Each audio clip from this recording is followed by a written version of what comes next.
Bonsoir à tous. Je crois qu'on a commencé à enregistrer.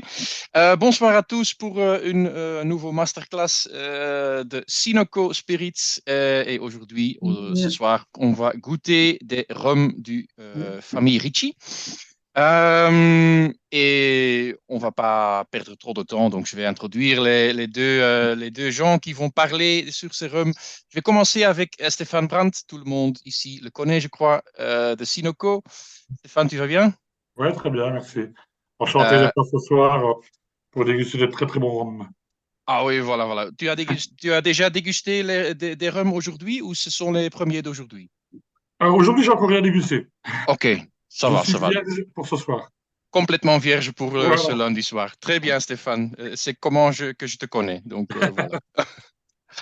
Et alors, à côté de lui, vous voyez Morgan Ricci, un des fondateurs du famille Ricci, les embouteilleurs de rhum, mais aussi beaucoup, beaucoup plus que juste des embouteilleurs. Donc, Morgan, bonsoir.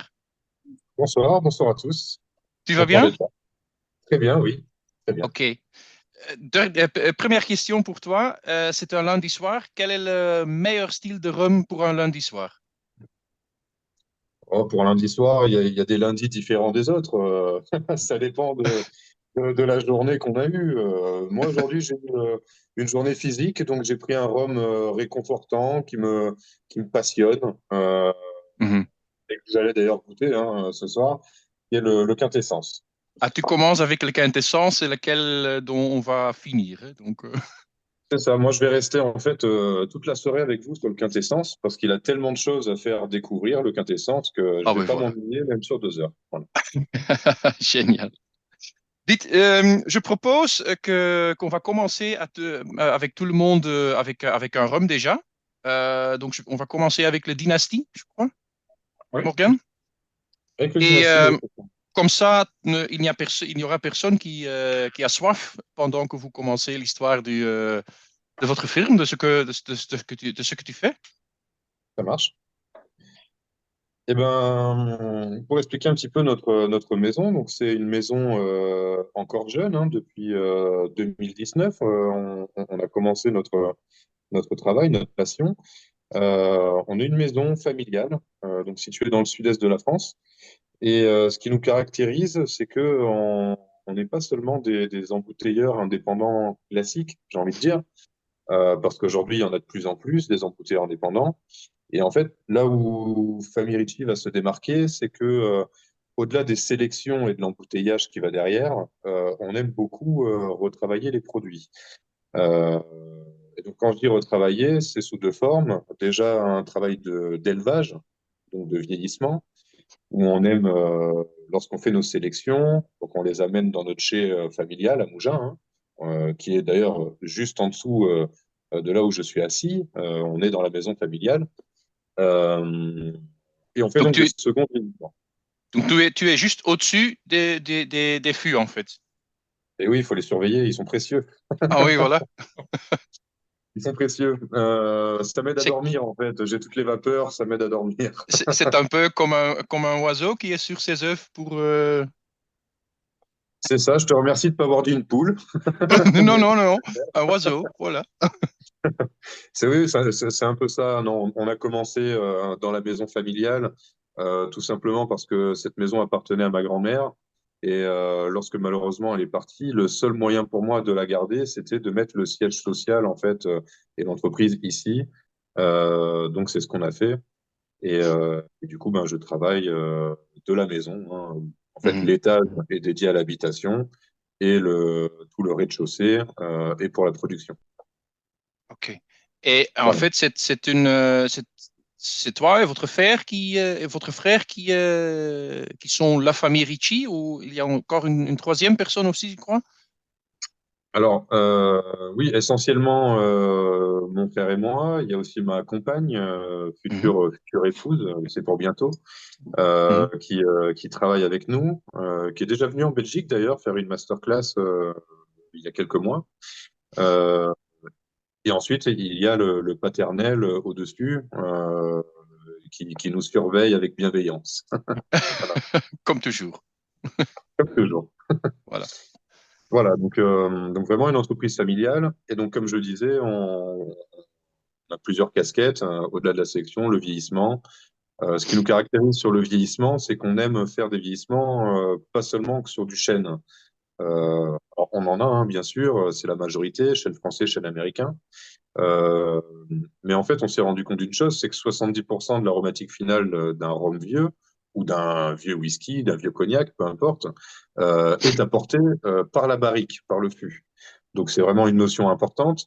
Et donc on s'est dit, bah, c'est dommage de ne pas essayer de vieillir dans d'autres essences de bois, parce que chaque essence a ses caractéristiques, qu'elles soient aromatiques, structurantes ou texturantes. Donc c'est pour ça qu'on fait divers vieillissements qu'on peut retrouver un peu sur l'ensemble de la gamme, hein, vous allez le découvrir ce soir. Ça, c'est vraiment ce qui nous passionne. Mhm. Ensuite, la dernière casquette, c'est celle d'assembleur. Ça, c'est quelque chose qui a fait beaucoup de bruit, qui fait beaucoup de bruit, parce que c'est vrai qu'on fait des assemblages qui sont parfois assez audacieux. Mhm. Euh, mais en fait, moi, pour comprendre, mon premier amour, c'est le cognac. Le cognac, pourquoi j'aime ça? Parce que au-delà de l'élégance, c'est le spiritueux, pour moi, le plus complexe, qui offre le plus de complexité aromatique. Et ça, c'est notamment dû à l'assemblage, à l'art d'assembler, parce que c'est un art. Euh, et j'ai voulu retranscrire ça, moi, sur mes rhums, avoir des rhums de dégustation, peu importe l'âge ou la rareté, Mhm. mais qu'on toujours y ait cette patte où, en fait, un rhum va nous offrir plus qu'un arôme sur toute la dégustation. Je veux qu'en s'ouvrant, il offre des paliers de dégustation, que ce soit une dégustation étagée, on appelle ça, euh, où ça offre de la complexité. Donc voilà un petit peu les trois facettes. Sélectionneur, bien sûr, comme tout le monde, parce que tout part déjà d'une bonne sélection, mais ensuite vraiment un amour du rhum, un amour de ce qu'on fait avec ce travail de passionné qu'est l'élevage et l'assemblage. Ok, génial.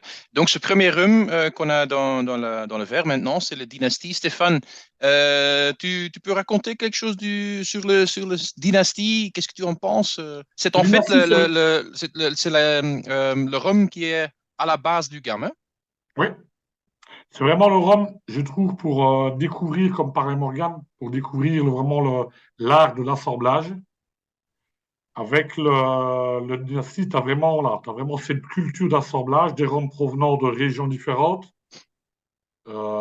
élevés dans des fûts différents, fûts de Bourbon, Cognac, Pinot et autres, tout en gardant vraiment le côté authentique et naturel, qui fait, voilà, on est sur un rhum à 40 degrés. Il y a souvent certaines personnes qui disent, oui, 40 degrés, c'est un peu trop doux, c'est Mhm. pas assez puissant.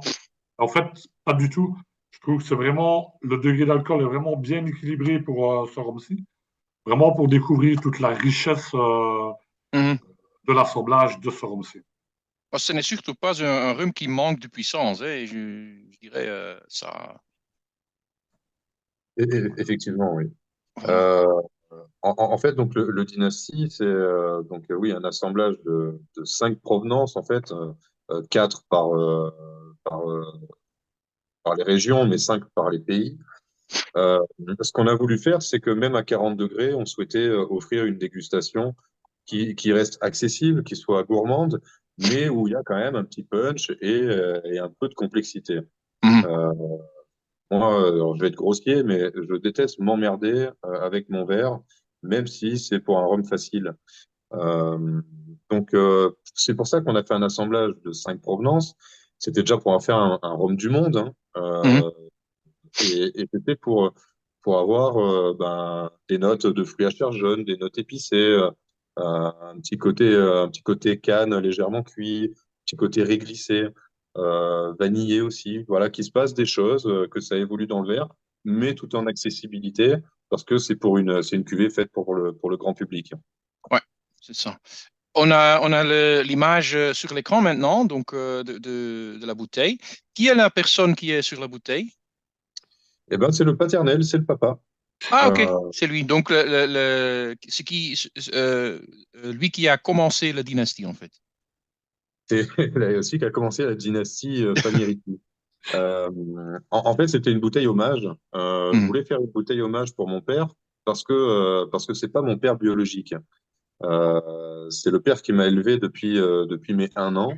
Donc, c'est vraiment la personne, ma figure paternelle, celui que j'aime. Et en fait, par timidité ou par pudeur, j'ai jamais réussi à l'appeler papa, alors que pourtant, c'est ce que je pense. Et donc, je voulais absolument, à travers cette bouteille, lui faire un hommage, lui montrer un peu toute ma gratitude Mhm. et l'amour que j'ai pour lui. Donc c'est pour ça, c'est l'effigie de la bouteille Dynastie. Ah, c'est une belle histoire, ça. Voilà. Ouais. Voilà, on a déjà des notes de dégustation en français et en anglais. Donc voilà. Marc obtient principalement des notes de pâtisserie fraîche, de vanille, de miel et d'épices de bois tendre. Il est très accessible, il dit. Et Mathias dit en anglais, ça c'est difficile pour moi de traduire de l'anglais en français comme ça, mais punches well above its weight positively, aromatically speaking, it doesn't feel like a 40% spirit, well balanced between being powerful and gentle. So, Ouais, c'est ce que je disais, c'est vraiment balancé entre la puissance et mhm, la rondeur, la fraîcheur qui est vraiment caractéristique du Dynasty, en fait. mhm. Et donc, pour toi, Morgane, c'est toujours un cas d'offrir quelque chose, voilà, toujours avec la dynastie qui est accessible, mais qui est toujours un peu spécial, qui est toujours, qui a une personnalité. Oui, c'est ça. Souvent, ce que je peux reprocher à des rhums hispaniques à 40 degrés, c'est souvent voilà, très, très facile, gourmand, mais ça manque de richesse, ça manque d'identité, ça manque de corps. Euh, et en fait, j'ai voulu faire un rhum un peu différent pour 40 degrés, Mhm, pour pouvoir déjà offrir une palette aromatique assez large et montrer euh, que à 40 degrés, sur un rhum vieux qui est âgé de 4 à mhm. 7 ans, suivant les provenances, eh ben, on pouvait déjà obtenir une vraie dégustation. Ok. Voilà. Mais Bon. on a un vieillissement par-dessus où on retrouve du fût de Pinot, du fût de Sauterne, qui sont là pour donner de la texture un peu plus soyeuse, de la Mhm, rondeur et un peu de gourmandise. Parce que vraiment, le but, c'était pas de perdre non plus ce public-là, parce qu'on veut un public euh, plutôt débutant encore, hein. mhm. Il faut que ça reste une bouteille qui soit facile à ouvrir quand il y a des copains à la maison, la Ouais. bouteille rhum plaisir, facile à partager, mais où on ne se fout pas de votre gueule non plus. Voilà. Oui, voilà. Voilà, voilà. Une bouteille dont on ne craint pas de l'ouvrir pour le boire parce que c'est trop cher ou c'est trop difficile. Oui, voilà. Mathias, Exactement. non, c'est bon, hein, en anglais dans le chat, c'est bon, ou en néerlandais, Pas de problème, pas en hein. allemand ou en espagnol, s'il vous plaît. Mais toutes les autres langues, ça va un peu. Euh, Souvent, avec la dynastie, on pose, je vais poser la question à Morgane, que les gens me disent, il est à 40 degrés, mais tu fais quel style de filtration? Et ben en fait, comme toute la gamme Family Ricci, il n'y en a aucune. Il y a zéro filtration. Parce qu'en fait, la filtration, il faut bien comprendre une chose, c'est que c'est une aberration de faire une filtration sur un rhum vieux. Parce qu'en fait, on fait vieillir pourquoi? Tout simplement pour créer un phénomène qui s'appelle la polymérisation, où en fait, tous les éléments du bois qui vont venir structurer notre spiritueux, ça va, à la base, c'est des molécules, hein, et puis petit à petit, avec le temps, eh ben, ça va créer des chaînes qui font que ça va structurer et donner cette texture qu'on recherche dans un spiritueux vieux. Et en fait, une filtration, même la plus minime, va venir casser ces chaînes-là. Donc en fait, on enlève toute valeur structurelle du vieillissement à quelque chose que pourtant on a attendu des fois 25 ans pour l'avoir. Ouais. Donc je trouve que c'est une connerie, hein, tout simplement. Et mhm, donc j'ai décidé de faire zéro filtration, quitte à ce que parfois il puisse y avoir un trouble.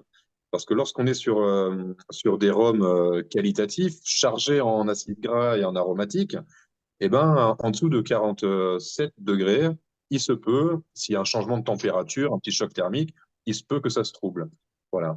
Mais en fait, le trouble, c'est un gage de qualité, il faut bien le comprendre. Et justement, je m'adresse à vous, cavistes, c'est quelque chose qu'il faut vraiment faire savoir. Voilà. Ouais, mhm. tout à fait. La filtration, elle est là pour donner de la brillance, de la transparence. Euh, En fait, c'est tout simplement pour que ça soit joli à l'œil. Moi, j'ai les étiquettes qui sont là pour être jolies. Le jus à l'intérieur, il est là pour être bon. On est bien d'accord. Voilà. Marc a une suggestion. Ce rhum est très bien pour les joueurs de cartes. Donc, quand on joue aux cartes pour accompagner un jeu de cartes. Donc, C'est parce que dessus, il y a donc mon père qui est un grand joueur de cartes. C'est vrai? Mon père a eu dans sa vie, il a eu une vie un peu particulière. Euh, il a été le patron de la boxe anglaise en France. C'était le promoteur de certains boxeurs de l'époque. Et il a eu aussi des cercles de jeux. Euh, il était propriétaire de deux cercles de jeux à Paris et à Antibes, du côté de chez nous. Et c'est un passionné de jeux de cartes. Voilà. Hmm. Donc, Voilà, la coïncidence, ça n'existe pas. exactement. Génial. Je propose peut-être qu'on va au deuxième rhum. Si Eh c'est bon ben, pour vous deux, ouais, c'est les influences numéro 2. On va goûter ça. Donc, voilà. influence numéro 2, oui. Tu veux Aussi, dire un petit mot? oui, bien sûr. Stéphane, tu veux en parler rapidement avant moi? En fait, dans la gamme influence, donc, il y a trois versions. Donc, on va goûter aujourd'hui la version numéro 2. Et alors, voilà. Je crois que Morgane et son frère ont vraiment voulu faire trois versions avec trois styles qui leur sont propres. Donc, on a l'influence numéro un, si je dis pas de bêtises, on est sur un assemblage d'Europe de Trinidad et de Jamaïque. C'est exact. L'assemblage numéro 2 qu'on va débuter aujourd'hui, c'est Australie-Jamaïque. Et le dernier, c'est Guyana-Guatemala. Exactement. Voilà, j'ai bien retenu. Ça va. Hmm. Donc, On va le garder, c'est Stéphane. vraiment pour moi la gamme influence de ce que je vois par rapport au marché, par rapport aux cavistes.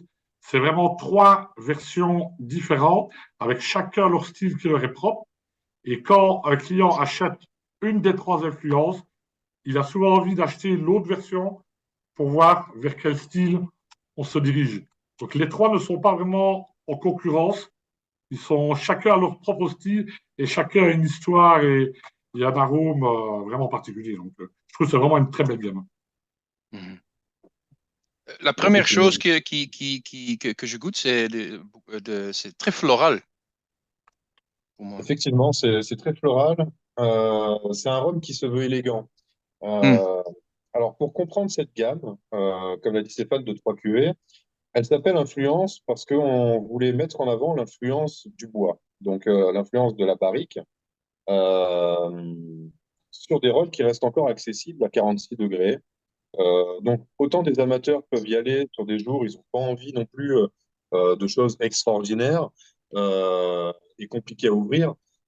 Et autant à la personne qui commence gentiment dans le rhum, c'est encore des choses où elle peut aller. Mhm. Euh, Là, en l'occurrence, l'influence numéro 2, donc déjà, c'est un assemblage Australie et Jamaïque, donc de rhum 100% pot style, euh, mais où donc le bois a pris un peu le pas, et c'est clairement voulu hein, sur cette gamme-là. Et en l'occurrence, sur cette cuvée, on a donc bon, du fût de Bourbon, ça c'est dans la distillerie.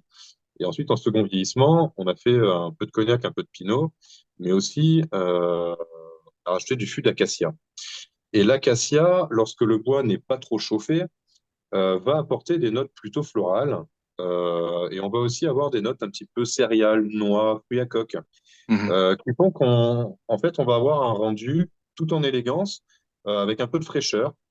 Et en fait, ça fait légèrement aussi penser à l'univers du whisky, parce qu'on a des notes Mhm. aromatiques qui peuvent s'en approcher. Et avec cette élégance, vraiment, à l'aveugle, si on ne sait pas qu'on goûte du rhum, il y en a certains qui peuvent tomber dans le piège, c'est arrivé plusieurs fois. Donc on est un peu entre les deux univers, mais bon, tout en gardant quand même l'univers rhum principalement. C'est vraiment, voilà, on a une journée difficile, on a envie de quelque chose élégant, qui va pas nous taper dans tous les sens, dans les papilles. C'est un rhum qui est parfait pour ces occasions-là, où on est assis gentiment sans se prendre la tête. Du rhum d'Australie, ça se ne voit pas trop, je crois. Il y a juste quelques distilleries, je crois, en Australie. En fait, il y en a plus d'une trentaine de distilleries Ah, en voilà. Ok. Australie, mais c'est quelque chose qu'on ne sait pas parce que les rhums australiens, jusqu'à il y a encore 4 à 5 ans, ils étaient pas beaucoup exportés. Euh, et en fait, donc là, on est sur la distillerie Binley, qui Mais est donc, comme Didier le dit dans le chat, je pensais aussi, mais oui. Ah, voilà, on est sur Binley, qui est la plus vieille distillerie encore en activité, en fait, hein, d'Australie, qui a cette particularité, contrairement à beaucoup d'autres distilleries australiennes, c'est d'être en pot still et non pas en colonne. Donc, on arrive à avoir des choses avec quand même une belle aromatique et une texture assez grasse. C'est vrai que c'est pas courant. Moi, c'est quelque chose que j'apprécie et que j'apprécie d'autant plus en assemblage. Mhm. Euh, L'Australie avec la Jamaïque, lorsque je faisais mes tests d'assemblage, c'est quelque chose qui a matché de suite parce que ben, on retrouvait des notes un peu plus acidulées, agrumes, Mhm. qu'on retrouve souvent sur certains Australiens, euh, et où la Jamaïque lui donnait un peu un petit coup de boost, voilà, Mhm. pour relever Mhm. un peu les arbres. Ouais. Marc dit floral et ludique avec des notes de fruits secs, de chocolat, de miel et de noix grillées, mais avec ce joli côté funky que vous pouvez attendre de la Jamaïque. Il trouve ça très agréable, donc oui, voilà. Et Mathias dit C'est spring ça. honey and green bananas, donc miel de l'automne, non, miel de Du c'est printemps. Au printemps, printemps. voilà, printemps et des bananes vertes. C'est ça, miel de printemps, c'est le miel toute fleur, et on est vraiment sur cet esprit-là. Mhm. Et en fait, oui, on a un côté funky amené par la Jamaïque, mais qui est tout en équilibre. Le funky va pas prendre le dessus. C'est ce qu'on voulait pas en fait sur cette gamme-là, parce que encore une fois, 46 degrés sur des rapports qualité-prix assez abordables. Je voulais que ça soit une gamme où le grand public pouvait commencer à aller. Et pour ça, il fallait pas les perdre. Donc, on a choisi une distillerie jamaïcaine qui ne fait pas non plus les plus gros esters. Donc là, on a sélectionné Worthy Park sur l'ensemble de notre gamme courante. On travaille Mhm. avec Worthy Park. Hamden, par exemple, qui est plus reconnu par les amateurs et beaucoup plus extravagant aromatiquement parlant, on le garde pour nos séries limitées. Stéphane, on est où au niveau de prix pour C'est un produit que tu vas tourner, prix de vente, prix caviste, c'est pour les conditions des rentrées caviste, donc il n'y a pas de problème. Mhm. Hors TVA, on tourne plus ou moins, prix d'achat, on est à 40 euros. Tout compris, Ok, axis comprise, hein. ok, ouais. Donc voilà, on a un peu moins de 60, une soixantaine d'euros prix de vente, plus ou Mhm. moins. Donc, Ok. il y a souvent une question qu'on me pose quand tu dis, voilà, donc tu as un second vieillissement dans des fûts de cognac, Pinot comme ici. Ton second vieillissement, c'est plus ou moins, ça dépend du fût, en fait, le temps du second vieillissement. C'est en mois, en année ou. Alors, ça va vraiment dépendre du jus qui est à l'intérieur et de ce qu'on veut en faire.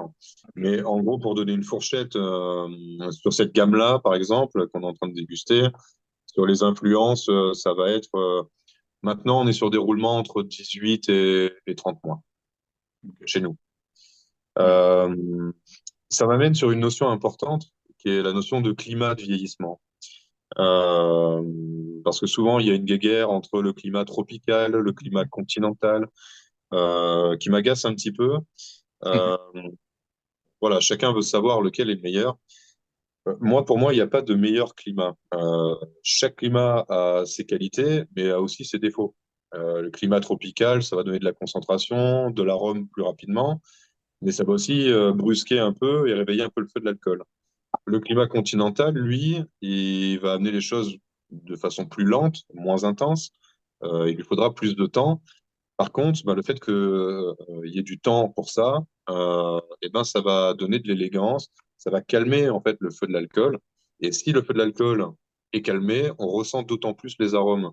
Donc l'un dans l'autre, moi j'aime bien le double vieillissement parce que sur le premier vieillissement, j'aime bien le climat tropical pour aller puiser un maximum de choses et ensuite avoir le temps de le calmer un petit peu pour que bah, l'ensemble des arômes puissent s'exprimer au mieux.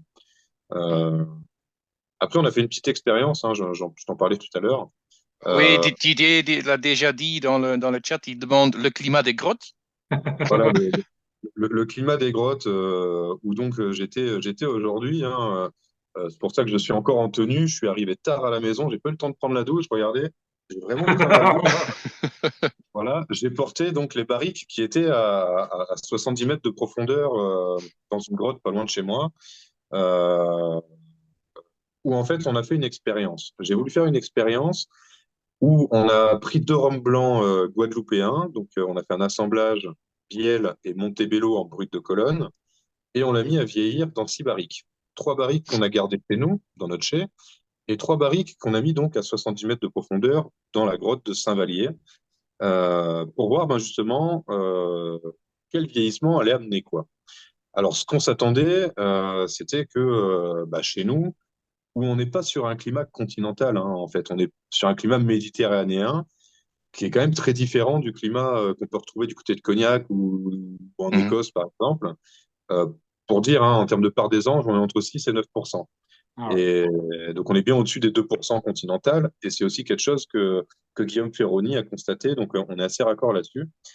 C'est quand même un climat qui fait évoluer assez rapidement les choses. Donc, on était persuadé, sachant qu'on nous a toujours appris, que ce soit à l'école des spiritueux ou que ce soit les maîtres de chai dans n'importe quelle distillerie, on nous a toujours appris que pour que ça aille vite, il fallait de la chaleur et il fallait des écarts de température. Partant de ce savoir-là, nous, dans la grotte, ce qu'on espérait, c'était plutôt sur l'aspect réduction. On voulait une réduction naturelle parce qu'il y a un taux d'humidité qui est énorme, 95%, et on voulait vraiment venir apaiser l'alcool. Ça, c'était vraiment le but de l'expérience initiale. Maintenant, ça fait 16 mois, on les a sortis aujourd'hui, et en fait, ce qu'on s'est rendu compte, c'était que les notions de vieillissement étaient beaucoup plus importantes donc dans la grotte. Et là, c'était une grande surprise. Alors, on a essayé de comprendre pourquoi. Et en fait, c'est assez logique et assez facile à comprendre finalement. C'est que le taux d'humidité, lorsqu'il est tel, donc à 95%, l'eau va vraiment venir pénétrer la barrique de l'extérieur vers l'intérieur. Et donc, on sait que les éléments, les molécules qui allaient chercher dans la barrique, suivant les degrés d'enfûtage, vont se dissoudre plus ou moins facilement. Et là, en l'occurrence, le côté structurel, le côté tannin, avec l'eau, ça facilite la dissolution de ces molécules-là. Et donc, vu que l'eau a pénétré de l'extérieur vers l'intérieur, elle a traversé la barrique, puisé tout le côté structurant et aussi pas mal de notes aromatiques, notamment la vanilline, et elle a amené dans le fût. Et on se retrouve aujourd'hui donc avec un climat constant, froid à 14 degrés, où il y a zéro variation de température. On arrive à avoir un rhum où les notions de vieillissement sont beaucoup plus importantes. Donc, ce qui nous fait comprendre et prendre conscience qu'en fait, le facteur qui joue le plus et qui influence le plus la rapidité, l'intensité du vieillissement, c'est ni la chaleur, c'est ni les écarts de température, mais c'est bien l'humidité. Voilà. Mhm. Et donc ça, c'est une expérience que vous pourrez découvrir d'ici 5-6 semaines, le temps qu'on embouteille, qu'on mette en coffret et qu'on les expédie. Donc les rums vieillis dans les grottes, ils vont arriver en Belgique chez Sinoco mi-juin. Ah, il faut poser la question à Stéphane. C'était une question, voilà, Stéphane. Tout, tout sera fait pour. Voilà. Voilà. De mon côté, tout sera fait pour. Tu ne serais Et pas donc, politicien? J'ai pas compris, Morgane. Tu fais de la politique, Stéphane? Moi, jamais. Tant que les choses sont bonnes, je prends. parfois, je pense que tous les Belges font un peu de politique, mais voilà. Ouais. Alors, pour bien comprendre, c'est un... Oui, Non, il y a quelqu'un je vais voir j'entends les voix. si je peux. Non, non, Vas-y, vas-y. continuez, Morgane. Oui, donc pour bien comprendre, en fait, on va faire un coffret avec ces vieillissements, où en fait, donc dans le coffret, il y aura 3 bouteilles. C'est des bouteilles de 37,5. La première sera le blanc original, donc l'assemblage de blanc avant vieillissement. La deuxième sera le vieillissement classique, on va dire méditerranéen, dans notre chai. Et la troisième bouteille sera donc le même rhum, avec la même durée de vieillissement, mais donc sous grotte. Comme ça, chacun pourra se rendre compte euh, de ce que chaque vieillissement a pu apporter. Donc c'est quelque Ah chose oui. d'assez éducatif, assez ludique, et avec des jus de base qui sont assez qualitatifs, donc ça reste très sympathique. Et Ça me si c'est pas semble. secret, tu as déjà un petit nom pour ton petit coffret? Je vais Tu as déjà compris, un c'est pas... nom pour ton petit coffret ou c'est encore secret? Un nom pour le Euh, coffret que tu vas sortir avec ton bouteille? c'est Non, c'est le pourquoi pas? coffret, Le non, coffret des je me grottes. rappelle plus du nom en fait. Si- voilà. On a validé le coffret il y a 3 semaines. Non, je me rappelle plus le nom du Pas coffret, de mais bon. surprise. Hein. Le coffret, on voit dessus une grotte en grand, on le reconnaît immédiatement. Ah, je Ouais, sais. voilà. Voilà, Génial. merci. Top, donc quelque chose pour regarder quand c'est mi-juin, hein. Donc ça sera très intéressant pour comparer, je crois. Donc. Ouais, tout à fait. Mais pour ce soir, on va passer au troisième rhum. Et c'est le septième symphonie, je crois. Oui, Et de nouveau, l'étiquette, c'est génial, hein. Tous vos étiquettes sont géniales. Donc, c'est C'est gentil. un peu fou, mais non? C'est vrai que tu as un univers qui n'est pas commun, Hein, qui sort un peu des choses conventionnelles. Euh, mais c'est un univers qu'on apprécie. Et en fait, moi, il faut savoir que j'étais caviste, hein, il y a 10 ans en arrière. Et ce que je me rendais compte, c'est que les gens, de suite, ils s'approchaient des bouteilles qui sortaient du lot. mhm, Euh, Peu importe que ça soit joli ou pas joli d'ailleurs, mais qu'il fallait que ça saute un peu à l'œil, que ça soit coloré, etc. Donc je me suis dit que pour attraper les clients, il fallait des choses colorées, des choses qui sortent un peu du commun. Et après, il fallait les garder avec des bons jus à l'intérieur, évidemment. mhm, Mais c'est vrai que pour un premier achat, souvent, bah, les clients, ils se dirigent vers quelque chose qui leur saute un peu plus aux yeux que le reste. mhm. Ben, ils sont en fait, ils sont un peu belges, je dirais, un peu surréalistes, les étiquettes. Donc, c'est très bon pour le marché ici, hein, non? ouais. Alors, je sais pas. Non, c'est pas mal, c'est bien. Donc, avec la septième symphonie, on est sur un mélange qui est un peu osé aussi, je dirais. Donc, Marie-Galante d'1 an et Foursquare 4 ans. Exactement. C'est ça, oui. Et En fait, septième Marie-Galante, c'est symphonie, Biel, marque de monde, donc c'est Biel. c'est Biel, oui, oui, oui. Tout ce que vous verrez étiqueté Marie-Galante chez nous sera Biel. Seulement, j'ai un accord avec la distillerie Biel, distillerie que j'apprécie énormément, où en fait, si je fais pas d'assemblage, je peux marquer Biel sur l'étiquette, mais si je l'assemble, ils préfèrent que ça soit Marie-Galante, donc on respecte. Voilà. Donc, la cuvée Septième Symphonie, c'est vrai que c'est une cuvée originale, et ce pour deux raisons principales. La première, c'est que donc, vous avez bien compris, on a marié un rhum agricole avec un rhum de mélasse, donc vraiment la rencontre de ces deux univers. Euh, et la deuxième, c'est sur le vieillissement. Comme je disais tout à l'heure, la notion de vieillissement est pour moi ultra importante. Et donc, on s'est amusé à faire aussi un peu de recherche et développement. Et cette cuvée y a contribué.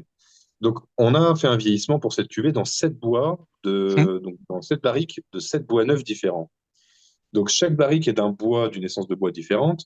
On retrouve les classiques, chêne français et chêne américain, mais on a aussi donc l'acacia, l'acajou, l'amborana, le mizunara et le chêne noir, qui est un chêne de l'Europe de l'Est. En fait, pourquoi on a fait ça? Parce que on va toujours chercher la complexité via les assemblages, mais jamais via les barriques. Et donc, je voulais une complexité axée sur le boisé, parce que comme Mhm. je l'ai dit tout à l'heure, chaque bois a ses particularités. Euh, et donc, pour ça, comment on a fait cette cuvée? C'est la seule cuvée où on a créé l'assemblage d'abord, avant de le mettre en vieillissement. Normalement, on fait toujours vieillir séparément parce que ça permet d'être beaucoup plus précis à la fin. Là, on l'a fait d'abord parce que le vieillissement était complexe. Donc, une fois l'assemblage fait, on a rempli les 7 barriques et après, on les a récupérées une par une au bout d'un certain temps, parce que ben, chaque bois donne de façon différente, suivant si c'est des grains fins ou des grains plus grossiers, hein.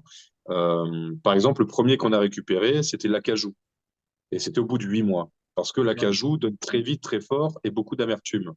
Mhm. Euh, le dernier qu'on a récupéré, c'est le fût d'acacia, parce que c'est le bois avec les grains les plus fins et qui a besoin de plus de temps pour donner ses attributs. Donc, une fois que les 7 barriques ont été euh, réassemblées donc en cuve inox, hein, ben, on a entamé la réduction.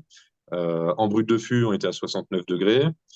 En réduction, on atterrit à 49. On a fait une réduction sur un peu plus de 10 semaines avec un système de goutte à goutte. Mhm.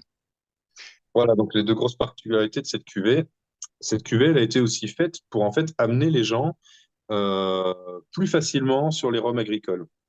Parce que ce qu'on se rend compte, et je me rendais compte déjà caviste, c'était que les gens, on commence majoritairement par la mélasse, et majoritairement au début, le rhum agricole, c'est compliqué parce que c'est un peu plus agressif, c'est plus sec, Mhm. c'est plus sur le végétal.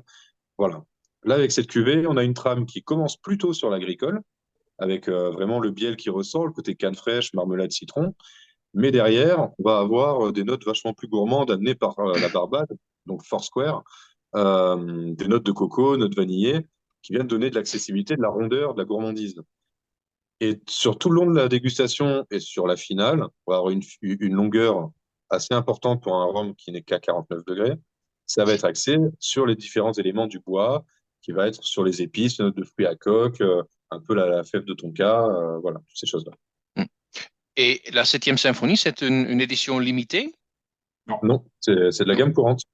la gamme courante. OK. Et donc, tu peux le refaire avec des autres fûts dans 2 ans ou comment?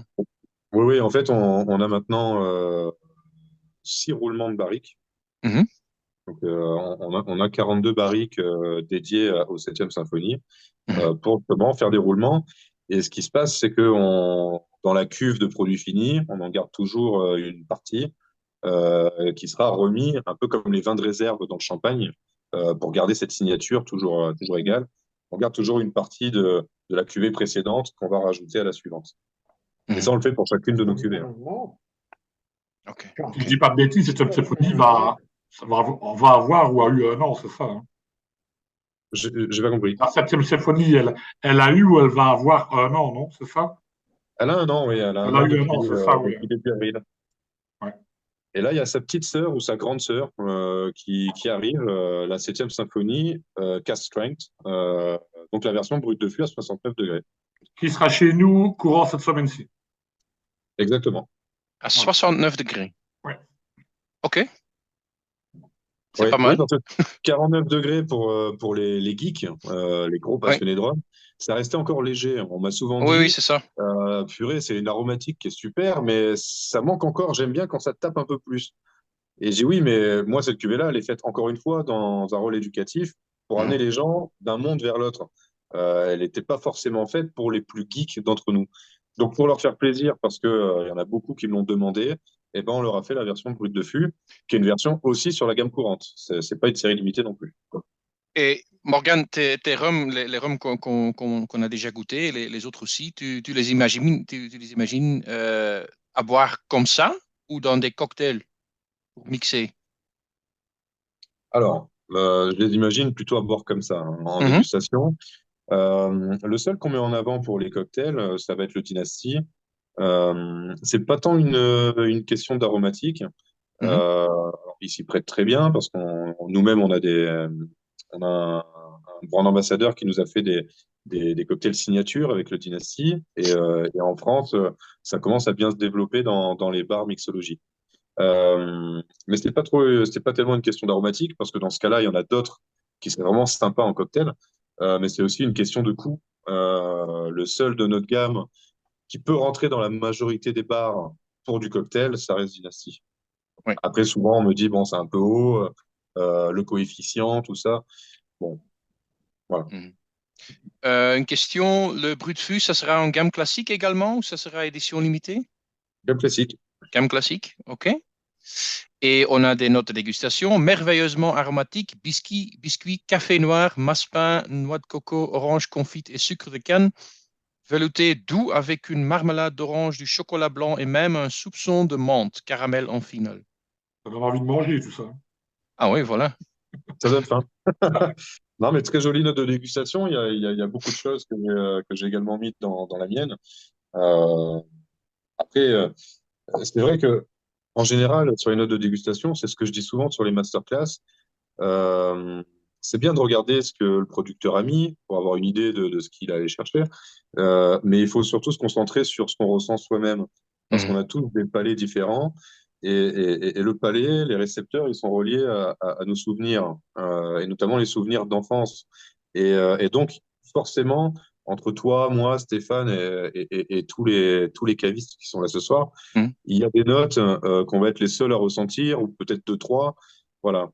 Donc, souvent, les notes principales, on est plus ou moins d'accord, mais sur les subtilités qu'il y a derrière, chacun se fait sa propre idée, et vous avez tous raison.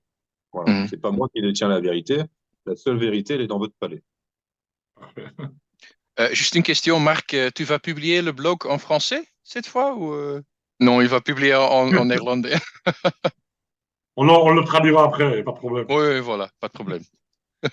Moi, point de vue, je veux dire, point de vue marché, je veux dire, par rapport aux 7e symphonie, avec toutes les dégustations qu'on a déjà faites, la présentation et le salon. Ce qui ressort vraiment cette symphonie, qu'on en a parlé, c'est cette palette aromatique Mhm. vraiment surprenante.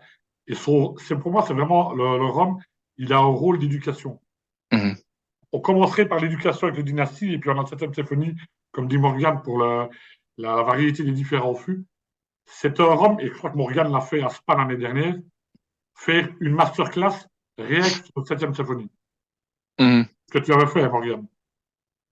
Oui, oui, c'est quelque chose que j'avais fait au salon de Spa au mois d'octobre Ouais. et qui avait vraiment beaucoup plu parce qu'il y avait vraiment un gros caractère éducatif sur cette masterclass où en fait on a goûté le 7e symphonie et puis derrière on a goûté les rhums du 7e symphonie qu'on a prélevés dans chaque barrique avant l'assemblage des sets. Donc du coup vraiment pour rendre compte ce que chaque bois a réellement amené au 7e symphonie. Mhm. Et donc les gens, ils se rendaient vraiment compte, pour le coup, de voir que la cassia amenait des notes florales, que l'acajou amenait de l'amertume et un boisé un peu astringent, que Mizunara, il amenait des notes plus sur la fève de tonka et un joli vanillé. Les gens vraiment se sont rendus compte en dégustant et du coup ont compris ce que j'ai voulu faire. Voilà. C'est vraiment une notion importante pour moi et du coup c'est une masterclass que j'ai refait à Bordeaux, que j'ai refait chez les clients. Voilà, c'est vraiment très éducatif et ludique. Du coup. Morgane, quand tu vas en recherche des fûts de rhum pour acheter, tu penses toujours comment est-ce que je peux les améliorer? C'est toujours dans l'esprit? Alors, effectivement, quand je me mets en situation de sélection, je pars avec cette idée-là. Euh, il arrive parfois que je fasse une entorse Mhm. à ma philosophie, et en l'occurrence, ben, c'est la gamme exception. Ouais. Voilà, c'est nos single casques. Parce qu'il y a des jus qui tout seuls ont déjà une très belle complexité, me fait ressentir une émotion. Et si je ressens une émotion de suite, si c'est immédiat, je sais que ça ira sur la gamme exception. Mhm. Voilà. Ok. Mais sinon, je pars vraiment à l'abordage avec cette idée d'aller trouver des jolies choses. Mais même lorsqu'elles sont très jolies, pour moi, on peut, pour un côté perfectionniste, hein, on peut Mhm. toujours essayer d'améliorer. Euh, Moi, à l'époque, je faisais beaucoup de sport, ça se voit plus tellement, mais j'ai pris un peu de bide. Mais, mais même dans la douleur, même quand je pensais être le meilleur, même quand des fois je l'étais, euh, et ben, je me suis jamais reposé là-dessus. Je me suis toujours dit, il faut que je fasse un truc en plus pour encore amener quelque chose. Et c'est ce que j'essaye de faire sur les roms. Donc, quand je goûte que c'est très bon, de suite, j'ai essayé de me projeter en me disant, tiens, ça, avec quoi ça peut se marier? Mhm. Euh, Et ça alors, commence, ça commence avec le jus ou ça commence aussi avec, oui, j'ai un beau un beau fût de Pinot, un beau fût de Mizunara, et tu cherches un jus qui va s'accorder avec ça ou? déjà, je vais essayer de me dire avec quelle origine autre il peut se marier. Ça, c'est la Mhm. première. Et après, effectivement, je vais aussi me dire sous quel vieillissement, sous quelle barrique, ça peut aussi amener d'autres choses. Mais les seconds vieillissements sont plus là pour amener des subtilités supplémentaires, alors que l'assemblage est là pour vraiment créer euh, des choses plus grandioses, où on va essayer de garder le meilleur de l'un, le meilleur de l'autre, mais aussi de créer des nouvelles choses. Parce que quand on Mhm. additionne deux Rome, c'est pas un plus un égale 2, c'est 1 plus un égale 3. Voilà. Mhm. Donc, On dirait du Van Damme, ça. pardon? On dirait Jean-Claude Van Damme. Oh putain, je sais pas si c'est un compliment. Alors moi, j'adore le personnage, mais je sais ce Tu qu'on m'as en dit fait peur, là, aussi. d'un coup. C'est vrai, 1 plus 1 égale 3. Non, mais c'est vraiment exactement ça, parce que c'est ce qui fait partie aussi de la magie de l'assemblage. L'assemblage, on contrôle pas tout. On essaie de contrôler un maximum de choses, mais des fois, il arrive des surprises, des choses qu'on s'y attendait pas et qui vont venir compléter la palette aromatique. Et, Mhm. euh, et lorsque c'est agréable, et ben voilà, ça a une part d'émotion, c'est une part de magie qui est pour moi, c'est incroyable. Oui, et si la plupart des surprises est positive, ça c'est bon, hein, parce que tu peux aussi avoir des surprises négatives, je crois. Oui, mais on en a, hein, on en a. C'est vrai que maintenant, avec un peu plus d'expérience, on a quand même de moins en moins de mauvaises surprises. Mhm. Mais lorsqu'on en a eu, de toute manière, on fait pas de suite les assemblages comme ça. On fait des dizaines de tests pour trouver ben, la proportion exacte qu'il Mhm. faut mettre de l'un, de l'autre, à quel degré. Est-ce qu'il faut le laisser tel quel ou est-ce que 1, 2, 3, 10 degrés de moins, ça serait meilleur? Voilà, on fait tous ces tests-là avant de prendre nos décisions. Mhm. OK. Je crois que c'est temps de passer au quatrième rhum. Et ici, on est sur le Voltfass numéro 3. Oui. Ça, il faut expliquer le nom pour moi, parce que Voltfass, ça me dit rien. C'est français ou... Oui, alors, c'est un petit clin d'œil. Alors, c'est une expression, hein, volte-face. Faire volte-face, c'est changer d'idée, changer de philosophie, changer de décision. Un Euh, politicien. Voilà. voilà, ça n'a rien à voir avec le film Volte-face qui existe aussi. Ça n'a rien à voir avec ça. Ah oui, En oui. fait, Volte-face, je l'ai sorti à une époque. En fait, c'était nos débuts. Et lors de nos débuts, on avait sorti le Dynasty, les trois influences. Donc des rhums à des degrés assez bas encore, hein, parce qu'on n'avait pas plus haut que 46 degrés. On était sur une philosophie où on voulait rendre le maximum de choses accessibles. Et on a fait notre premier salon à Paris, qui était le Rhum Society, à l'hôtel Monte Cristo. Et les gens venaient, alors c'était une grosse clientèle de geeks. Moi, je pensais avoir du grand public, et en fait, pas du tout. C'était que du passionné. Et ils m'ont dit, c'est sympa, les assemblages, c'est équilibré, c'est bon, mais ça manque un peu de caractère. Et il y en a un qui m'a dit, c'est bien, mais c'est gentil. Et quand on m'a dit, c'est gentil, je me suis dit, espèce d'enculé. Et donc j'étais un peu énervé au fond de moi. Ça m'a un peu, voilà, parce qu'on a aussi une fierté hein, quand on est producteur de rhum. Et donc je me suis dit, lui, il m'a pris pour un gentil. Et ben quand je reviens l'année prochaine, je vais lui sortir quelque chose qui va lui déchausser les gencives. C'était un peu l'idée. Donc en fait, j'ai fait un peu volte-face dans ma philosophie parce qu'on a sorti notre premier brut de fût avec le volte-face numéro un. Et le volt, on l'a écrit comme le voltage parce que ben, à ce degré-là, ça te met une petite châtaigne. Et d'ailleurs, on voit des éclairs sur l'ensemble des étiquettes volte-face. Voilà, ça te met un petit coup d'électricité, quoi. Donc voilà pourquoi ça s'appelle volte-face. Mhm. Mais au-delà de Dans ça, la l'exemple volte-face, philosophie. il y en a trois.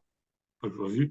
Donc, il y Vas-y, a vas-y. le premier qu'ils ont créé, qui était le Guyana-Jamaïque, à 66,6 degrés.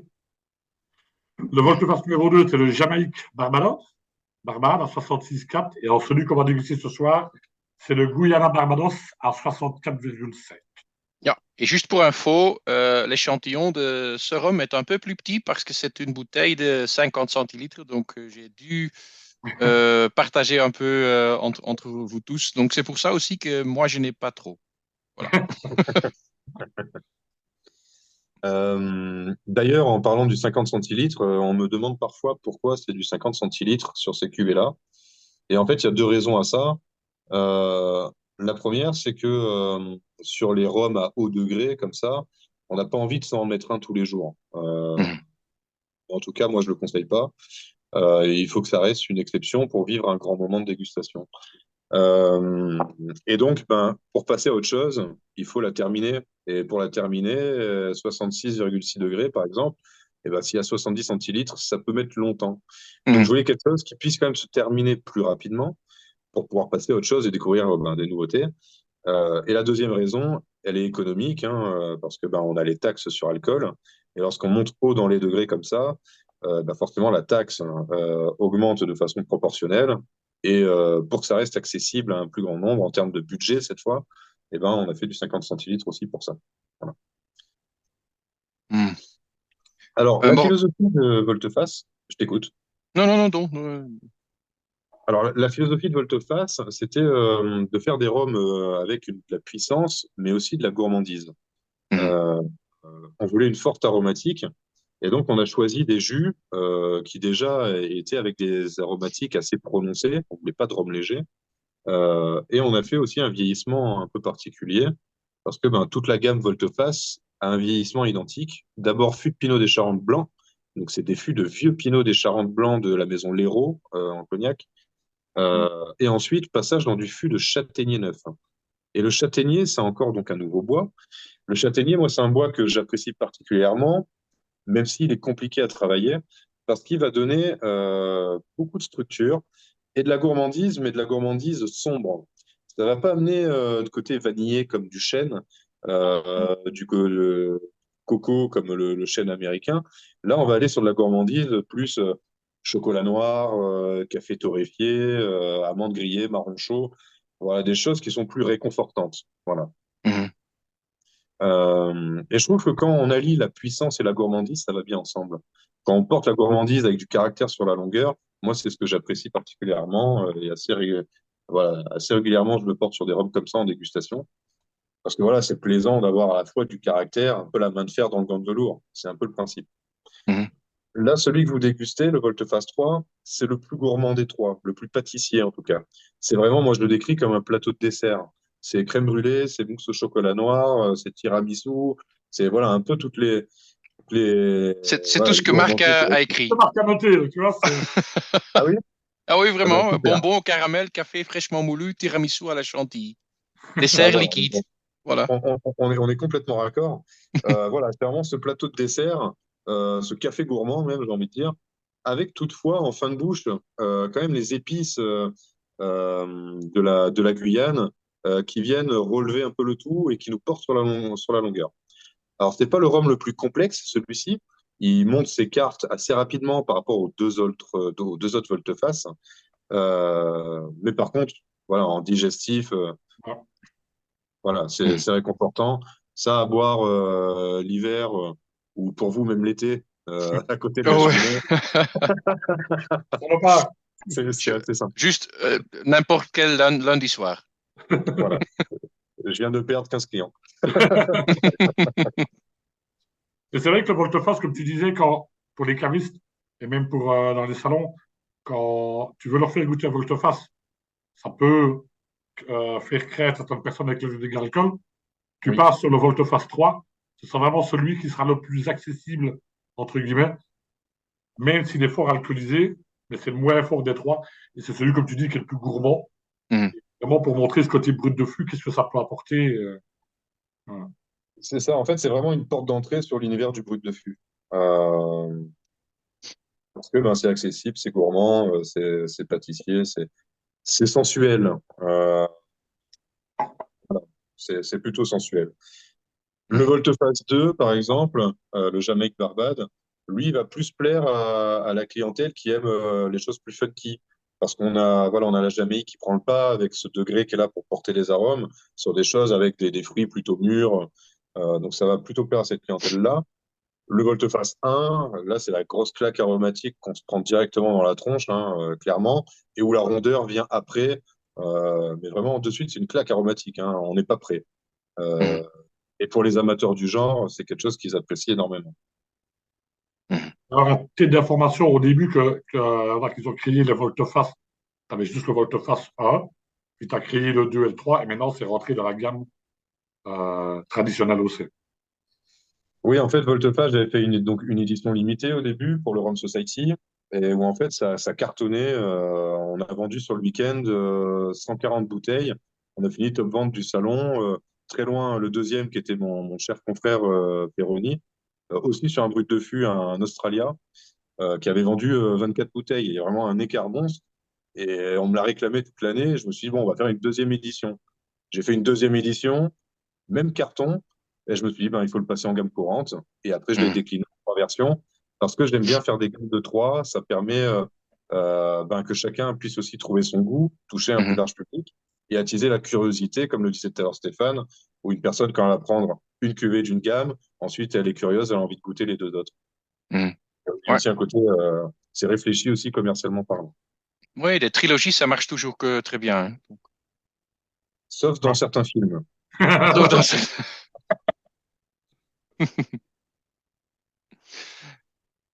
Ok, ok. Donc, 64,5%. Ouais. Les deux autres qu'on va encore goûter, ils sont moins hauts en alcool, mais Oui. je crois qu'en complexité, ils vont encore un niveau plus haut. Oui, ils vont même plusieurs niveaux plus haut en la complexité. On va goûter l'OVNI, l'OVNI numéro 5 maintenant pour tout le Ouais, monde. Donc, mais voilà. ouais, ouais. Alors, l'OVNI 5, comme son nom l'indique, c'est un OVNI, hein, c'est quelque chose qu'on n'a pas l'habitude de voir. Pour les néerlandophones, c'est UFO. UFO? Oui, Ok. objet Ok, volant non identifié, hein, c'est Certifié, ça. ouais, c'est ça, ouais. ça marche. Donc, voilà, on a appelé cette gamme-là de cette façon parce que lorsqu'on voit les mariages qu'on effectue à l'intérieur, eh ben, effectivement, c'est pas des choses qu'on a l'habitude de voir, c'est des choses qui sont plutôt audacieuses. Mais encore une fois, on ne fait pas les choses pour l'audace, hein. Parce que faire de l'audace, si c'est dégueulasse, ça n'a aucun intérêt. Mhm. Euh, on veut montrer en fait qu'il n'y a pas de limite dans la dégustation. C'est-à-dire que même les fameuses intouchables, comme peuvent l'être les grands Den, les grands Caroni, les grands TDL, etc., il n'y a pas de raison qu'ils soient intouchables si derrière, en les mariant, ça apporte quelque chose en plus. Donc, moi, je pense être un des producteurs les plus ouverts d'esprit dans le monde du rhum. J'ai pas de barrière, je me mets pas de barrière. C'est aussi pour ça que des fois, on trouve des sublimes barriques dans des distilleries qui pourtant sont très critiquées. Euh, là, c'est l'essence même d'OVNI. C'est aller chercher la complexité, euh, faire un rhum exceptionnel avec des rhums exceptionnels. Donc l'OVNI 5, c'est un assemblage de trois de nos cuvées exception. Donc c'est un assemblage de trois single casques avec le TDL 31 ans, le Panama 27 ans et le Sainte-Lucie 22 ans. Euh, là, on va vraiment être sur quelque chose avec une intensité aromatique assez folle qui va porter sur la longueur et on va toucher à des familles aromatiques bien différentes. Ça rentre complètement dans notre philosophie où on aime justement avoir une dégustation étagée, où on peut garder le verre pendant 30 minutes et y découvrir des choses toutes les 10. Mhm. Euh, voilà. Donc, bah, je vous laisse déguster et puis j'ai hâte d'avoir surtout les retours de dégustation. Morgane, est-ce qu'il faut être un peu fou pour mélanger un fût de TDL de 31 ans avec quelque chose d'autre? Il faut être audacieux. Audacieux. Oui, souvent quand on croise des gens sur les salons, on dit oh les Ritchie, c'est les alchimistes fous. Et alors ça me Mhm. fait sourire, ça me fait même plaisir en fait quand j'entends ça parce que c'est sur le ton de la rigolade et puis on est là pour rigoler aussi, hein. Le monde du rhum c'est le monde de la rigolade. Mais pour parler plus sérieusement quand même, non non il faut de l'audace, il faut pas avoir encore une fois de barrière et il faut simplement se dire que c'est possible. Mhm. Et moi, encore une fois, lorsque je goûte un TDL 31 ans, qui pour le coup est exceptionnel tout seul, c'est pour ça que je l'ai sorti sur la gamme Exception, Mhm. euh, on peut aller encore chercher d'autres choses. Ça peut être intéressant. Et là, avec le Panama et le Sainte-Lucie, on va voir que ben, on a de la texture, on a de la structure, on a des étages qui se forment. On a l'impression de boire un moka avec le lait, le café, enfin, plusieurs étages. Et moi, je trouve ça hyper plaisant pour un fan de Rome, je pars du principe que les ovnis ils sont là pour faire plaisir aux plus fans de nous, aux plus amateurs de nous. C'est-à-dire Mhm. ceux qui ont tout goûté, qui sont même un petit peu blasés parfois, qui sont là, je vois des fois des commentaires sur des sites en me disant oh, j'arrive plus à trouver des choses qui me font plaisir, c'est toujours tout le temps pareil, y a plus rien qui me fait vibrer. Avec OVNI, je vais aller chercher cette vibration, redonner envie à des gens qui sont un peu lassés, avec ben, des rhums exceptionnels et surprenants. Il faut de la surprise pour créer de l'émotion. Voilà. Mhm. Stéphane, je vois que j'ai reçu la bouteille numéro 2 Oui. de la série, donc c'est bon, merci. Tu as encore le numéro un aussi Oui, dans chez le moi. stock? Chez Chez toi? moi. Alors, j'ai vu des questions sur le chat de Mathias qui demandait, Oui, il dit, il y a un single cast, cette Lucie, 22 ans. Est-ce que c'est le même qui rentre dans l'assemblage? Oui, oui, Bien c'est le sûr. même. Oui. c'est Et le en fait, ce même. qu'il faut comprendre, c'est que avant de sortir les single casques, je prépare les ovnis. C'est-à-dire que quand les barriques arrivent, les premières choses que je fais sur ces barriques-là, il y a deux choses. La première, c'est que je prépare les assemblages pour les ovnis. Donc, la première chose que je fais, c'est que je prélève. Je fais pas des assemblages avec les fins de barrique. Hein, faut bien se mettre ça en tête.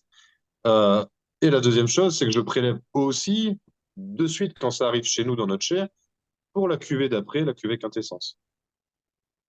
Mhm. Je trouve une phrase magnifique que Didier vient de mettre. Oui, voilà, je voulais juste Ouais, dire, oui, il est peut-être temps que les gens du Rhum redescendent les pieds sur terre et que le Rhum reste du plaisir. Voilà, voilà. c'est vraiment ça.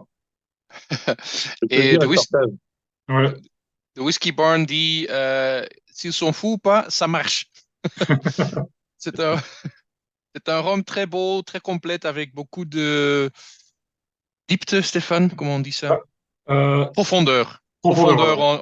C'est ça, oui. en nez et goût. Donc, et Marc dit, le nez est un peu umami, rôti de bœuf, cuir fraîchement ciré, marc de café, chocolat d'origine, noisettes torréfiées et tout simplement intense et gourmand. Un joli piquant chaud sur la langue, extrêmement complexe. Oui. C'est ça. Et alors, je rebondis sur la note rôti de bœuf, c'est ça que j'ai entendu? Ouais. Oui. Il y en a quand ils vont entendre ça, ils vont sûrement se dire, mais celui-là, il est fou. Alors qu'en fait, pas du tout, puisque le TDL 31 ans, il y a quand même 35% dans l'assemblage. Moi, sur ma note de dégustation du TDL 31 ans, j'avais ce côté un peu carcasse, côté viande en train de cuire au barbecue. Et en fait, c'est un peu ça, on est sur cette famille-là, hein. Et cette chose un petit peu sale, un petit peu crado, hein, qu'on aime bien retrouver aussi parfois sur certains marques de Hamden ou sur certains Caroni. Euh, voilà, on sort un peu des choses conventionnelles. Mais effectivement, on peut retrouver ce côté un peu viandard, surtout si on aime la viande. Et je pense que c'est Mhm. son cas comme pour moi. On peut le retrouver effectivement. Et alors, un titre d'information sur les premières exceptions single cast que Morgan avait sorti, il y a encore 5 versions, il nous reste quelques bouteilles. Donc voilà, c'est les dernières parce qu'il n'y en a plus en Mhm. France. On a les quelques dernières bouteilles encore en stock, très peu, mais voilà. Mhm. Demandez à Dirk ou à moi, il n'y a pas de problème. All right. Non, ça c'est vraiment quelque chose pour laisser dans le verre pour, assez longtemps et revenir à ça dans une demi-heure, dans une heure pour voir ce qui s'est passé, hein.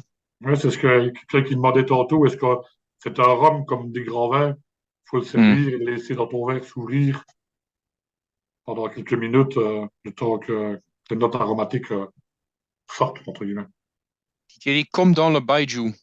Je ne sais pas à quoi tu réfères, Didier, comme dans le Baiju. Le côté Le côté viande, viande, oui, voilà, ok. Moi, souvent, on me demande est-ce qu'il faut le laisser un peu s'aérer avant de le goûter. Mhm. Alors, il y en a beaucoup qui vont répondre oui, et moi, je vais répondre non. Pour une simple raison, c'est que oui, effectivement, ça va l'ouvrir, mais il faut pas perdre les premiers arômes les plus volatiles qui amènent déjà certaines notes. Et ce qui est beau sur quelque chose de complexe, c'est de réussir à avoir l'ensemble. Et donc, il faut avoir ces premières notes, même si des fois, il y a l'alcool qui peut être un peu là, s'il y a eu du transport, si, voilà, il peut avoir ce côté un peu alcooleux, mais les notes les plus volatiles vont déjà s'échapper. Euh, et c'est important de les prendre de suite. Mais une fois qu'on l'a pris, on le pose un peu et on y revient plus tard, effectivement. Mhm. Je crois que tout le monde est devenu silencieux parce que je ne vois pas trop de réactions dans le chat, mais voilà. ils sont tous le nez dans le verre et le rhum Oui, aussi. voilà. Ok, ok, ok. Donc, les single cars, donc tu as fait les premiers single cars donc, l'année dernière, Oui, l'année avant, en 2021, oui, c'est ça. 2021, ouais. 2021, donc il y a eu une deuxième salve de single cars en 2022, juste en toucher un mot 2, 3, comme on en a encore en stock, voilà, pour expliquer aux gens. Oui, il y a Euh, eu une troisième salle fin 2022 aussi, Fin mhm. 2022, c'est ça, oui. avec accès sur l'agricole, avec les bielles et les Et Montebello. les 3 Montebello, c'est ça, oui.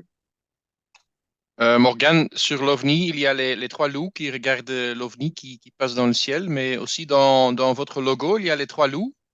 Oui. Il y a une histoire derrière les loups ou...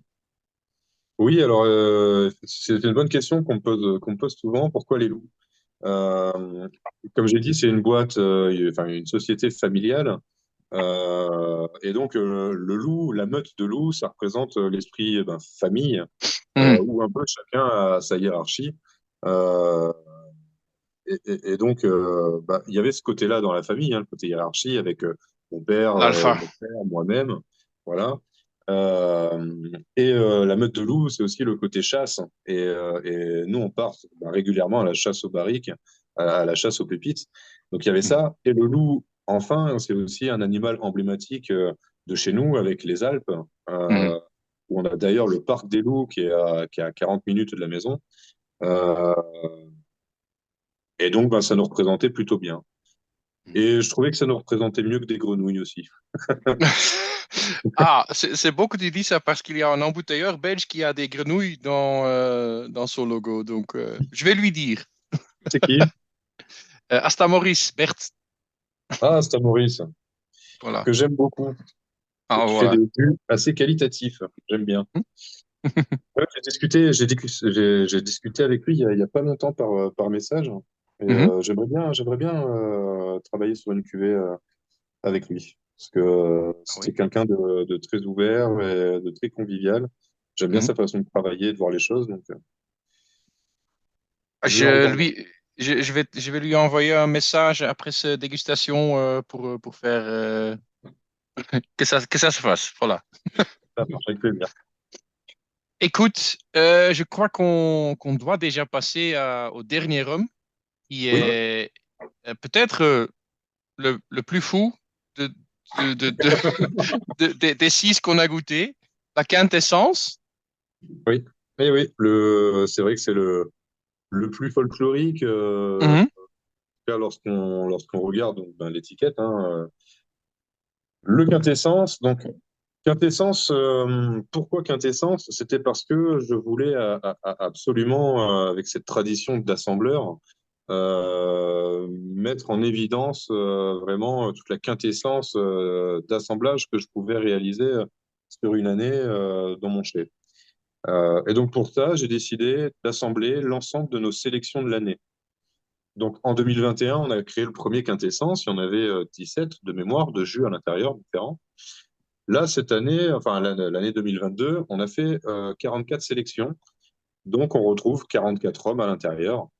Et donc les gens me disent, mais là, t'as pété un câble, c'est n'importe quoi, t'as pris toutes les fins de barrique. Enfin, j'en ai vu là des critiques sur Quintessence, et j'arrête pas de le répéter, mais la critique, il faut la faire après l'avoir dégusté. Euh, Comment on réalise Quintessence? Mhm. Déjà, la philosophie de Quintessence, effectivement, c'est tout axé sur la complexité, mais aussi sur l'équilibre. Euh, Parce qu'il ne faut pas que ça parte n'importe comment. Il faut qu'il se passe énormément de choses, mais qu'il ne faut pas qu'il y ait des choses qui noient complètement tout le reste, parce que ça serait dommage. Donc pour ça, c'est un travail de précision et c'est un travail de longue haleine, puisque l'assemblage, on le réalise en fait sur quasiment un an, où en fait, à chaque arrivée de barrique ou de cuve, suivant ce qu'on sélectionne, la première chose que l'on fait après avoir vérifié le degré et le litrage, c'est de prélever ce qu'on a besoin pour quintessence. Donc pour ça, avec les 3-4 premières arrivées de l'année, on crée un premier assemblage. Et ensuite, à chaque nouvelle arrivée, eh ben, on va goûter la nouvelle arrivée et l'assemblage en cours. Et par rapport à ça, on va se dire, ben, pour que ça ajoute quelque chose, tout en Mhm. gardant l'équilibre, il faut tant. Et on va prendre ce qu'on a besoin et on le rajoute. On va brasser, oxygéner jusqu'aux prochaines arrivées. Et petit à petit, tout au long de l'année, on effectue ce travail-là. Donc, c'est un peu comme une bouteille vivante. Oui, oui, c'est On une ajoute bouteille. tout le temps des choses pour améliorer la balance et le goût. Oui, effectivement, l'objectif, c'est d'amener à chaque fois une plus-value, mais Mhm. encore une fois, tout en gardant l'équilibre. Donc, ce qui est marrant avec le quintessence, c'est qu'en fait, en début d'année, je ne sais pas du tout où est-ce qu'il va finir. C'est-à-dire, je ne sais pas sur quelle trame aromatique il va aller. Mhm. Je ne sais pas à quel prix il va être. Je ne sais pas combien de bouteilles je vais faire. J'en sais rien. Puisque ça se Mhm. fait petit à petit au fur et à mesure de l'année. Il se peut que le dernier rhum que je mets, c'est le rhum où il va y avoir 25%. Et ça change tout, parce que peut-être qu'il est cher, peut-être qu'il est pas cher, euh, voilà, peut-être qu'il est haut en degré, peut-être qu'il est pas en degré. Il n'y a pas de règle, mais ça travaille petit à petit. J'ai juste mis un peu plus dans mon verre pour montrer aussi la non-filtration. Ouais. Et oui. Et C'est là, génial, hein? alors, en l'occurrence, c'est tellement riche en acides gras qu'effectivement, même au-dessus de 47 degrés, eh ben, il y a un trouble qui se forme. Il y a tellement d'éléments dedans. Et ce qui est fou dans ce rhum-là, c'est qu'on retrouve du rhum blanc, mais on retrouve du Hamden 39 ans et du Biel 19 ans. Euh, et j'ai aucun problème avec ça, parce Mhm. qu'ils amènent quelque chose qui fait que ce rhum est tel qu'il est aujourd'hui. Et, et j'attends de vos nouvelles là-dessus, parce que voilà, il se passe énormément de choses. Et moi, personnellement, je prends mon pied à déguster ce rhum à chaque fois que je le bois. Et Mhm. là, je l'ai maintenant depuis 1 heure et quart dans le verre. Et à chaque fois que j'y retourne, je découvre encore quelque chose. Et c'est ça Mhm. qui est merveilleux. De C'est ce que cette j'appelle un rhum version, de philosophe. de cette version, il y a 330 bouteilles. Donc, Oui. juste que tout le monde le sait. Hmm. Et oui, Kevin, c'était juste pour montrer que j'ai mis plus dans mon verre. Donc, en fait, la bouteille est vide maintenant. Donc, mais je vois ici quelques ingrédients, hein. Je vois Caroni, 24 ans. Je vois Hamden, 39 ans, 3%. Je vois Wordy Park, 2 ans. Je vois. Nous, Oui. on a fait l'expérience l'année avant avec le Crété Essence 2021, la première version que Morgan avait sortie, quand on avait tourné avec les teams en Belgique. Je crois qu'il avait tourné avec Dirk aussi. Et pareil, on avait été voir des magasins où on le prenait pour un fou. Et quand il les goûte, ben, Mais tu regardes la tête des gens, des cavistes, ben, on se demande qui est le plus fou des deux, entre guillemets, après. Parce que voilà, il a réussi à faire avec le rhum, avec le 21 et même avec le 22. Parce que le 22, j'ai eu l'occasion de le goûter plusieurs fois. Merci Morgane. Voilà, c'est extraordinaire. Mais comme il dit, tu peux le servir, faire ça pendant 1 heure. Tu fais un salon, tu te sers un verre au début du salon et tu termines ton verre à la fin du salon. Et voilà, voilà, c'est un en savoir. fait, ça me faisait penser à une bouteille de whisky de Samaroli de 2012, 13 et 4. Il a fait l'évolution. C'était le même concept, donc c'était un blended malt, mais il y avait du Springbank 57, toutes sortes de très vieux malt qui étaient dedans. Donc, évolution. Je prends ça comme un très joli compliment. Mm. En fait, moi, je décris ce rhum comme un rhum de philosophe. Euh, voilà, c'est un rhum sur lequel on peut se pencher, sur lequel on peut débattre, sur lequel on peut discuter, on peut en parler. Euh, moi, comme je pars souvent tout seul, eh ben, je la prends avec moi et je peux discuter avec quelqu'un parce que sinon je deviens fou. Euh, voilà, c'est vraiment c'est ce que j'appelle un rhum de philosophe ou un rhum à émotion Ouais. parce qu'il Donc, nous fait vivre. on a commencé avec un rhum pour les joueurs de cartes et on finit par un rhum pour les philosophes. C'est bon? C'est très joli. Et souvent, quand tu fais goûter la quête essence avec des gens qui, la première chose qu'ils vont faire, c'est qu'ils vont regarder toutes les distilleries sur l'étiquette Mm. et ils vont commencer déjà avant de le déguster. Ils vont se dire, oui, mais il y a autant de pourcents de Caroni, il y a autant de pourcents de ceci. Et à ces gens-là, il faut leur dire, mais c'est l'avis personnel, hein, mais il faut leur dire non. Tu prends ton cerveau, tu le mets à côté Mm. et tu dégustes ton rhum. Je crois Sans qu'il essayer de savoir, il y a autant de Caroni, il y a autant de ceci, il y a autant de cela. C'est ça, hein. Tu vas fait- perdre l'authenticité de l'assemblage. il faut servir en aveugle, hein, je crois. Oui, c'est ça, c'est vraiment ça. Ouais. Ah, en fait, ce qu'on s'est rendu compte, c'est que les personnes qui essayent de retrouver l'ensemble des distilleries en le dégustant, ils sont très frustrés parce que bah, déjà, c'est impossible pour commencer. Même le plus fin des dégustateurs, il pourrait jamais y arriver. Mais c'est surtout que du coup, ils se mettent dans un esprit cartésien, alors qu'en fait, on est clairement dans quelque chose sur la sensibilité, sur les motifs. Il faut, comme dit Stéphane, enlever le cerveau et dire, allez, là, je vais goûter un autre rhum, un nouveau rhum. Je vais voir ce qu'il a à m'offrir. Il faut le laisser venir parce qu'il a tellement de vagues réconfortantes et de choses à apporter que Si on met le cerveau de Hmm. côté, c'est un bonheur. Un bonheur. Je ne vais pas lire toutes les notes de dégustation de Marc, mais je vais juste dire que si dans une note de dégustation, tu retrouves fruits trop mûrs, pneus de vélo et peinture au doigt, ça c'est bon, je crois. Non? Oui, bah, fruits trop mûrs, ça peut être la Jamaïque, forcément. Ouais, Le pneu, on peut aller le chercher chez Caroni. ouais. Le côté peinture, ça peut être aussi quelque chose qu'on retrouve sur Belize. Hmm. Ah, il finit les notes de dégustation avec exemple de savoir-faire et gloire. Donc, ça, c'est un compliment Et ben, très je vous beau, je remercie crois. beaucoup. Je vous Voilà. remercie beaucoup. C'est très touchant. Merci. Voilà. Et Bjorn a aussi mis un grand note de dégustation. Je ne vais pas lire trop, mais il finit par fantastique gamme de rhum. Donc, voilà. Ça dit beaucoup. Euh, Super.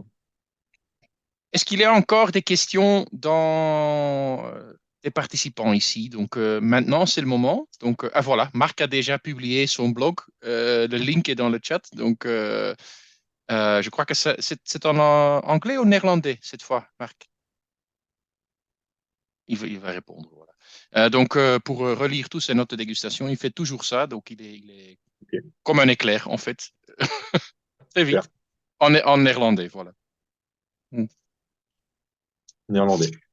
Peut-être, en attendant, peut-être des questions des participants. Morgan, euh, c'est, c'est quoi dans l'avenir pour vous, pour Richie, pour la famille Richie?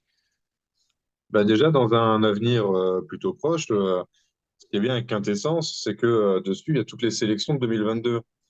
Et toutes les sélections ne sont évidemment pas sorties. Donc, bah, forcément, là-dedans, il y a des indices sur des probables futures sorties. Mhm. Euh, Sinon, pour parler un peu de 2023, on en est déjà à une soixantaine de sélections. Euh, sur, on a sélectionné 60 barriques de rhum âgés entre 12 et 37 ans, sur à peu près 1200 rhums dégustés. C'est un peu moins de 5% de sélection. OK. Donc, c'est des choses qui vont, pour certaines, sortir cette année et pour la majorité, vont sortir dans les 2, 3, 4 prochaines années. On a fait un gros effort de trésorerie cette année parce que les prix du rhum deviennent complètement fous. Et ce que je veux, c'est essayer à ma petite manière de les freiner. Euh, et donc, bah, il fallait acheter maintenant pour pas acheter trop cher dans 2, 3 ans et pouvoir faire Mhm. des prix de sortie qui restent encore accessibles, même si c'est pas toujours facile. Ouais. Sinon, en termes de grands projets, Un mariage, Didier dit. Donc, oui, il y a un mariage sur le plan personnel. Merci Didier. Je vais éviter de me faire engueuler par ma future femme. Elle t'en remercie sûrement. Oui, oui, un mariage au mois d'août avec les amis, la famille. Voilà, ça va être un moment heureux. Hein, on en a besoin. mhm. Euh, mais sur le plan professionnel, qui je pense vous intéresse aussi, fin d'année, on aura nos premiers cognacs qui sortiront. Euh, Cognac avec des sélections chez Valentin Signé, chez Gros Perrin et le troisième chez Pasquet. Voilà. OK. Euh, alors Pasquet, on est en train de commencer à discuter. La sélection doit encore se faire au mois de juin. Mais vu ce que j'ai goûté chez lui, on a des philosophies assez proches. J'ai pas de doute sur le fait qu'on arrive à faire des très jolies choses ensemble. On Mhm. a beaucoup de points communs en fait avec Pasquet. Et tu Euh, vas faire le même avec comme avec le rhum? Tu vas les finir dans des autres fûts ou tu vas les sortir comme ça? alors, ce qui est plus compliqué avec le cognac, c'est que pour que ça Ah, s'appelle cognac, il y a quand même un cahier des charges ouais, strict à c'est pas respecter. possible, oui, c'est ça. OK. Donc, je peux moins m'amuser à aller sur des choses plus particulières. Mhm. Euh, il y aura sûrement quand même des essais. Peut-être qu'il y a des Mhm. choses qui sortiront sous une autre appellation, du coup, qui ne Ouais. sera pas Eau de vie cognac, mais ouais. en soi, ça, par exemple. En tout cas, ceux que j'ai sélectionnés là, c'est 3 single casques. Mhm. Voilà. Euh, OK. Il y a aussi une question, il y a un projet de distillation propre? Oui, alors ça, justement, ça, c'est le gros projet qui nous tient à cœur, qui verra le jour en 2025, parce que maintenant, on a des certitudes. On va donc créer une distillerie, toujours chez nous à Mougins, une distillerie où on va créer du rhum et du whisky notamment, avec comme philosophie une identité forte. Donc, on va travailler sur la longue fermentation, y compris sur le whisky. On va travailler avec un alambic pot still double rotor, y compris sur le whisky, pour créer, encore une fois, qu'il y ait des whiskies aussi, enfin, autant que les rhums, qui soient aromatiques et complexes. Euh, et également, on va se faire plaisir sur les barriques de vieillissement, bien sûr. Mhm. Dans ce projet-là, en fait, c'est un terrain qu'on achète avec une belle bâtisse dessus qui fait 1200 mètres carrés. Donc vraiment un joli bâtiment. Il y aura aussi donc un musée de 500 mètres carrés sur les spiritueux qui sera très sympa à visiter.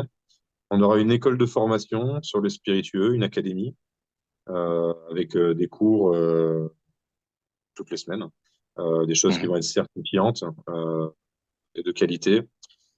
Et on aura sur le toit terrasse de la bâtisse, qui fait à peu près 200 mètres carrés, on aura un bar à vin, bar à spiritueux, bar à tapas, qu'avec des produits locaux, des produits d'artisans de qualité. Donc voilà, j'ai un joli jardin de botanique sur Mhm. le terrain pour faire aussi des eaux de vie de plantes, du gin aussi, enfin, pas mal de choses. Et on a aussi en projet de également faire pousser de la canne chez nous sur Wow. un terrain annexe qui fait aussi un peu plus d'un hectare. Euh, Ça, c'est encore un projet assez flou. Il faut qu'on arrive à travailler dessus, à trouver la bonne typicité de canne qui se Mhm. marie bien avec notre climat et notre sol. Mais voilà, c'est quelque chose sur lequel on travaille pour avoir un vrai rhum de terroir azuréen. Voilà. Et donc tout ça, c'est pour 2025, j'ai bien compris? 2025, oui. Donc tout le monde ici, on va prendre un bus et on va... Sinoco va organiser ça pour aller chez vous. Ça fait avec grand plaisir. C'est des choses qu'on organisera de toute manière Mhm. pour remercier aussi nos clients fidèles qui sont nos ambassadeurs de tous les jours sur le terrain, Mhm. que bien évidemment, on n'oublie pas parce que c'est grâce à vous, messieurs, mesdames, qu'on est là aujourd'hui. Voilà. Mhm. Une dernière question peut-être. Voilà, le Whisky Barn est déjà enregistré pour le trip vers Mougins. Moi, Mais c'est une pour dernière... moi, c'est répondre à David. Oui, à Donc, David. Est-ce que tu Morgane parles anglais aussi, vu pour le tasting en fait, ce qu'il y de... a, c'est qu'ils reviennent tous les deux avec son frère Esteban. Esteban va les clients en Flandre pour parler anglais et Morgane est en Wallonie pour parler français. Comme ça, il n'y Ah, aura pas de voilà. problème. Et oui, parce que j'ai ce défaut-là, c'est que j'ai jamais appris mes cours d'anglais quand j'étais à l'école et ça me porte préjudice maintenant. Donc, heureusement, j'ai un frère qui a pratiqué la langue anglaise plus que moi. Je crois qu'on va finaliser la session ici parce que on a goûté tout et on a presque raconté toutes les histoires. Non, je pense pas qu'on a raconté toutes les histoires, mais bon.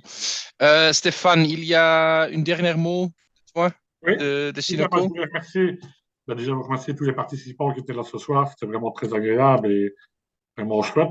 Je te remercie, Yvonne, pour l'organisation de la dégustation comme à chaque fois. Et alors, merci beaucoup à toi, Morgane, pour ta présence, pour les produits que tu fais, que tu nous fais découvrir maintenant depuis quelques années. Continue comme ça, ne change pas. C'est surtout, alors ce qu'on est depuis maintenant 1 ou 2 ans, c'est surtout ne change pas, reste comme tu es. Voilà, tu fais de l'excellent boulot.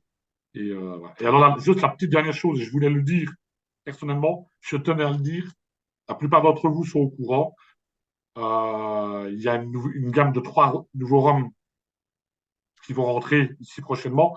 On a parlé du 7e symphonie Brut de Fût. Et alors, il y a les 3 premiers Zodiac qui vont rentrer aussi cette semaine-ci. Euh, Mhm. avec, pour le reste, de très belles choses aussi. Génial. Morgane, tu as un dernier mot? Oui, ben pareil, hein, un grand merci à toi, à Stéphane et à tous les participants d'avoir été là ce soir. C'est toujours un plaisir de partager avec ceux qui sont curieux, ceux qui s'intéressent à notre joli univers qui est l'univers du Rhum. Donc, merci vraiment à vous de nous donner la possibilité de nous exprimer, de faire des rendez-vous sympas comme c'est le cas ce soir. Je sais tout le travail que ça représente derrière, donc bravo pour votre investissement. Euh, Stéphane, au plaisir de te voir très rapidement, hein, finalement. Ouais. Tu sais, comme j'aime travailler Ouais. avec toi et partir avec ta petite camionnette dans les bois, Tiens, vadrouiller dans la Belgique. Donc, non, non, merci. Voilà, ça sera un plaisir de te revoir très vite et au plaisir de rencontrer tous nos participants du soir. Certains, peut-être, c'est une deuxième rencontre et puis d'autres, au plaisir de se connaître de vive voix. Voilà. merci Génial. pour De ma part aussi, merci Morgan, merci Stéphane, merci Sinoco Spirits. Je vais conclure. Les Roms, ils ne sont pas gentils, mais Morgan lui-même, il est gentil quand même. Donc, merci. Et à la prochaine fois, tout le monde. Ciao. merci à À très tous. bientôt.